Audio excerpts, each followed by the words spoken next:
Saudara-saudara, sebagaimana saya katakan pada kata pembuka tadi bahwa nas Injil pada hari ini potensial menimbulkan syak, kemarahan, kekecewaan, setidaknya adalah menimbulkan pertanyaan-pertanyaan. Sebab yang disebut celaka di sini orang-orang kaya. Ketika Anda memiliki lebih dari sekedar yang Anda butuhkan pada hari itu. Punya rumah yang kamarnya lebih banyak dari yang dibutuhkan untuk istirahat dan tidur. Apalagi punya beberapa rumah, Anda adalah orang kaya. Dan kata sabda hari ini, celakalah. Dan orang kaya ini diperhadapkan langsung dengan kemiskinan yang absolut. Yang nanti akan saya jelaskan. Orang-orang yang kenyang, orang yang tertawa, celakalah.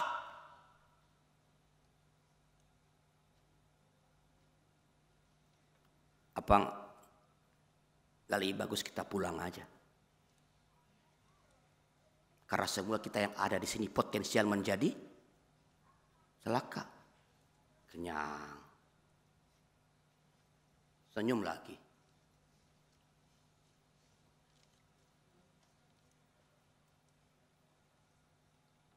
Yang berbahagia adalah yang miskin, yang menangis.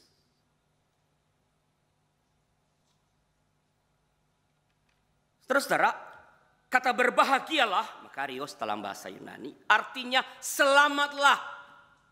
Kamu sungguh beruntung, diberkatilah engkau. Ucapan bahagia ini menggambarkan sesuatu yang sedang terjadi di sini, bukan nanti di sorga. Beda dengan Matius kan, berbahagialah orang yang miskin di hadapan Allah. Ini enggak miskin di sini. Sesuatu yang ada di sini yang sedang dialami oleh mereka yang masuk dalam kategori yang disebutkan dalam ucapan berbahagia itu. Berbahagia adalah ucapan selamat kepada mereka yang disebutkan namanya dalam ucapan bahagia itu. Lebih jauh, ucapan bahagia menunjuk pada kebaikan Allah yang menjadi nyata, hadir, konkret dalam situasi dan aksi tertentu dalam perjalanan manusia, dalam keseharian manusia. Kebahagiaan yang disebutkan di sini adalah kebahagiaan, bukan kebahagiaan yang biasa,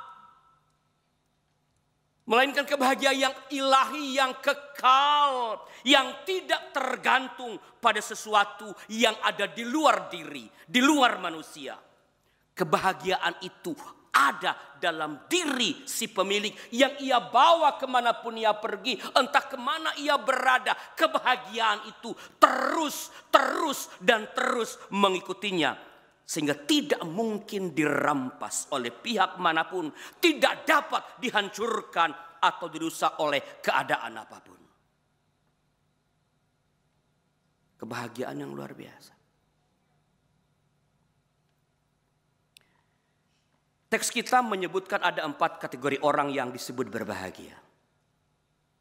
Orang miskin, orang yang lapar, orang yang sedang menangis, dan orang yang dibenci, dikucilkan, dicela, ditolak. Apakah kita harus lapar supaya bisa bahagia? Harus miskin supaya bisa bahagia? Harus menangis supaya bisa bahagia? Harus dicela, dikucilkan supaya bisa bahagia? 4 kategori ini sebenarnya dapat dijadikan 2 kategori saja. Dan saya berpusat pada kategori yang pertama. 3 yang pertama, miskin, lapar, menangis adalah mereka yang menderita dengan sangat luar biasa. Keadaan mereka sungguh memprihatinkan. Tak ada apa-apa yang dimiliki. Ambil semisal orang miskin yang disebutkan di sini. Dipakai kata ptochos. Ini adalah orang yang memang miskin secara ekonomis, nggak usah dirohanikan. Karena tidak dikatakan yang miskin di hadapan Allah seperti Injil Matius. Ini miskin semiskin-miskinnya.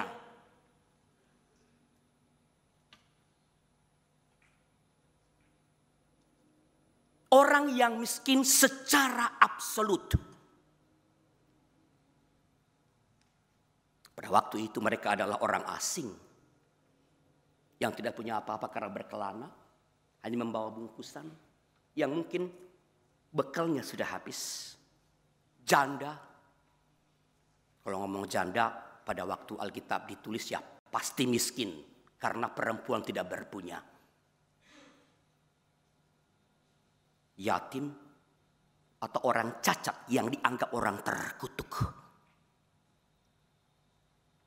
Mereka adalah orang-orang yang tidak punya akses pada sumber-sumber ekonomi yang ada.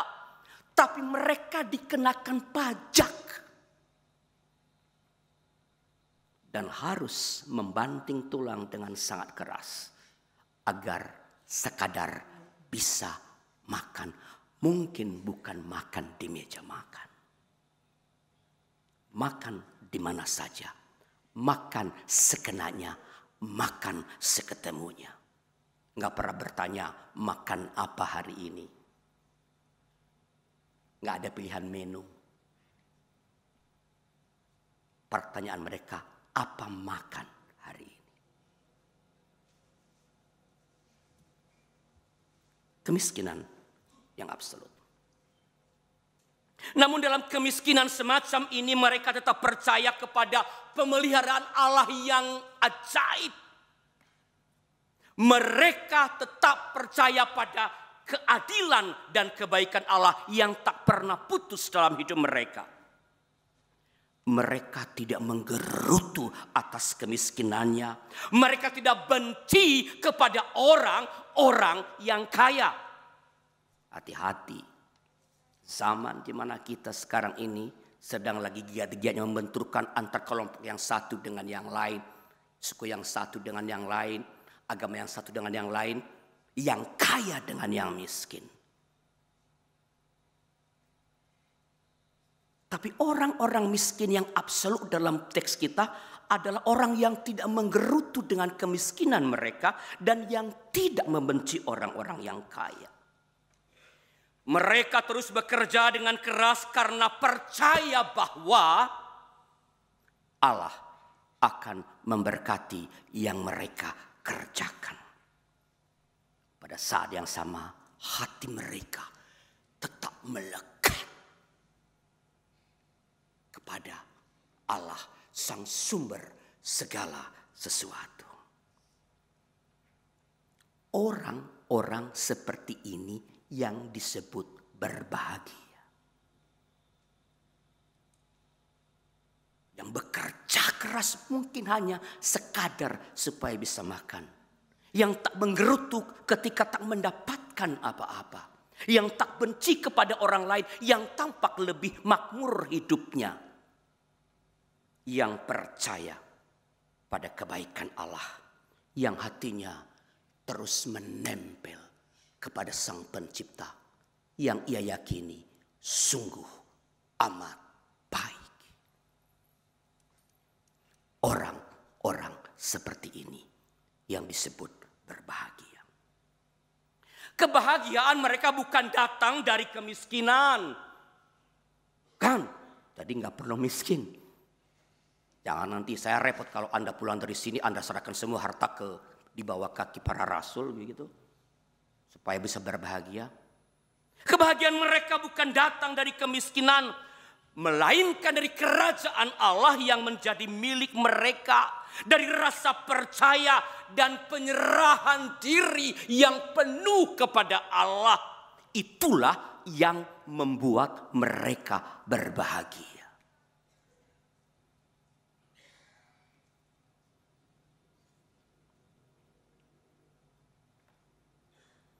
Saudara-saudara, kebahagiaan orang-orang miskin yang absolut ini dipertentangkan, diperhadapkan langsung dengan orang kaya yang disebut celaka. celakalah engkau. Saya ke atas tangannya, bukan ke sini. Supaya jangan ada yang marah.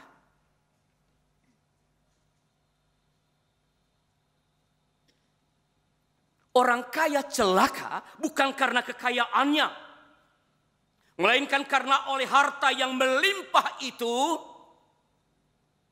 ia tidak lagi percaya dan berserah diri kepada Allah. Ia tidak lagi menggantungkan hidupnya kepada Allah. Ia berpikir bahwa kekayaannya akan menyelamatkan dia dari bencana apapun, dari kejahatan apapun, karena ia merasa bisa membeli apapun, bahkan bisa membeli siapapun. Bukan hanya itu, harta yang melimpah itu membuatnya sombong dan menindas orang yang miskin. Saya ulangi. Orang kaya celaka bukan karena kekayaannya. Bapak orang beriman itu siapa namanya? Abraham. Itu konglomerat. Hartanya banyak. Gak percaya? Baca Alkitab. Orang kaya celaka bukan karena kekayaannya, melainkan karena oleh harta yang melimpah. Ia menyombongkan dirinya, tidak lagi percaya, tidak lagi bergantung pada Allah. Ia mengandalkan dirinya seolah-olah hidupnya bergantung dan ditentukan oleh hartanya. Karena itu, jangan mengutuk kemiskinan. Pun jangan mengagungkan kekayaan. Jangan kasihan berlebihan kepada orang-orang miskin. Pun jangan membenci orang kaya. Sebab kebahagiaan bukan terletak pada kemiskinan atau kekayaan. Kebahagiaan tidak bersumber dari kekurangan atau kelimpahan, melainkan pada rasa percaya dan penyerahan diri sepenuh-penuhnya pada kebaikan Allah. Pada kesediaan membenamkan diri, pada kesediaan membenamkan diri dalam cinta kasih Tuhan. Entah engkau kaya atau miskin, sering menangis ataupun tertawa, sering kenyang atau sering lapar, itu tidak menentukan kebahagiaanmu. Kebahagiaan itu terletak pada bersumber dari penyerahan diri sepenuhnya pada kebaikan Allah, kesediaan membenamkan diri dalam cinta kasih Tuhan. Sumber segala cinta itu. Orang yang memiliki kerajaan Allah, yang disebut orang miskin di dalam bacaan kita, bukanlah mereka yang berpretensi dapat menghasilkan atau memberi sesuatu kepada Allah. Bukan. Melainkan mereka yang merasa miskin, tak dapat berbuat apa-apa dan tak mampu memberi apa-apa kepada Tuhan. Bagaimana mungkin mampu memberi? Bukankah segala yang didapatkan adalah berasal dari Dia?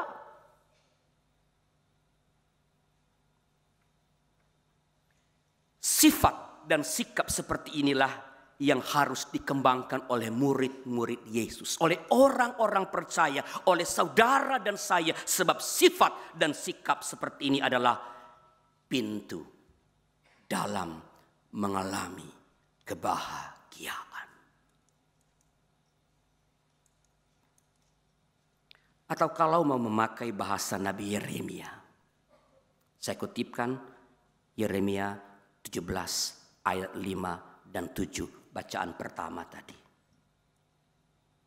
Terkutuklah orang yang mengandalkan manusia. yang bersandar pada kekuatan manusia fana dan yang hatinya menjauh dari Tuhan. Ayat 7, diberkatilah orang yang mengandalkan Tuhan, yang mempercayakan dirinya pada Tuhan. Jadi orang yang berbahagia atau yang diberkati adalah mereka yang mengandalkan Tuhan. Yang mempercayakan seluruh hidupnya kepada Tuhan. Dan sejujurnya orang miskin memiliki peluang yang sangat besar untuk menjadi seperti ini. Karena mereka tak bisa mengandalkan apapun dan tidak ada lagi yang mereka khawatirkan. Wong tidak punya apa-apa, apanya yang dikhawatirkan. Wong tidak punya apa-apa, apanya yang mau diandalkan.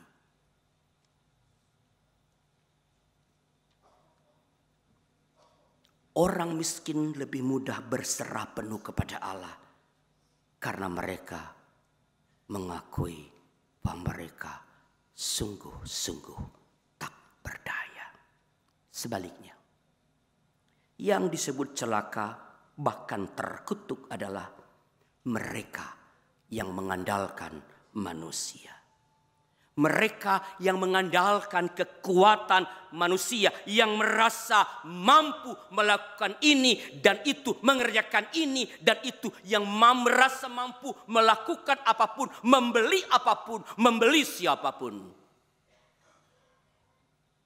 Dan sejujurnya, orang-orang yang berkelimpahan hartanya punya peluang besar untuk menjadi sosok seperti ini. Karena itu, jangan sandarkan kebahagiaanmu pada apa yang engkau miliki atau yang tidak engkau miliki. Saya ulangi. Jangan sandarkan kebahagiaanmu pada apa yang engkau miliki atau yang tidak engkau miliki. Jangan menilai seseorang diberkati atau sebaliknya terkutuk karena ia miskin atau kaya. Berbahagialah dalam cinta kasih Tuhan. Percayakanlah seluruh hidupmu kepada Tuhan. Berusahalah dengan keras dan cerdas. Bekerjalah dengan keras dan cerdas. Lakukanlah semua tanggung jawabmu yang dipercayakan kepadamu dengan sebaik-baiknya. Dengan sebaik-baiknya. Maka semuanya akan ditambahkan kepadamu. Kebahagiaan akan engkau alami, akan engkau rasakan. Dan orang-orang akan menyebut dirimu sebagai orang yang diberkati. Sesamamu manusia akan menyebutmu orang yang berbahagia.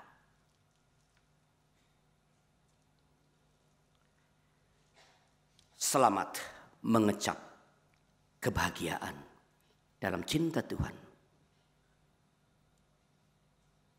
dengan mempercayakan hidup sepenuhnya padanya dan tidak mengandalkan apapun atau siapapun melainkan Tuhan. Saat teduh bagi kita.